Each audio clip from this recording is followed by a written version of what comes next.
In today's video, I'm going to teach you how to make your games on Steam start as an administrator. It just takes a few minutes, and doing this can sometimes help fix or prevent issues that arise when a game doesn't have the necessary permissions to run correctly. So let's get started.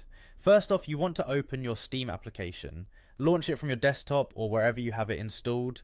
Once you have Steam open, you'll need to log in, so head to the login option. If you haven't already signed into your account, this is where you'll enter your account name and password. Make sure you're entering the correct details, and if you're on a trusted device, you might want to use Steam's option to remember your credentials to make future logins smoother. Once you've entered your details, go ahead and click on Sign In. Now that you're at the Steam homepage, navigate over to your library. You'll find your library on the top menu. It's where all your games and software are listed. From there, scroll through and select the game you want to run as an administrator. When you've located your game, right-click on it. This will bring up a menu with several options. From this menu, you want to click on Properties. In the Properties window, you'll notice several tabs on the left-hand side. Select the Installed Files tab. This will give you options related to the files installed on your machine for that game.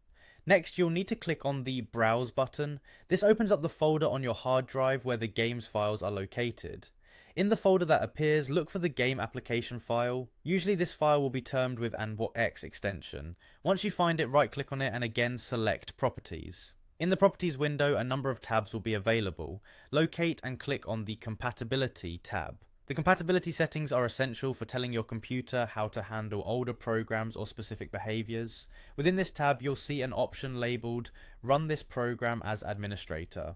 You'll want to click the checkbox next to it.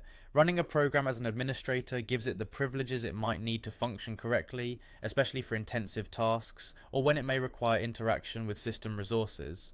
After checking that box, don't forget to apply your changes, click on Apply, and then OK.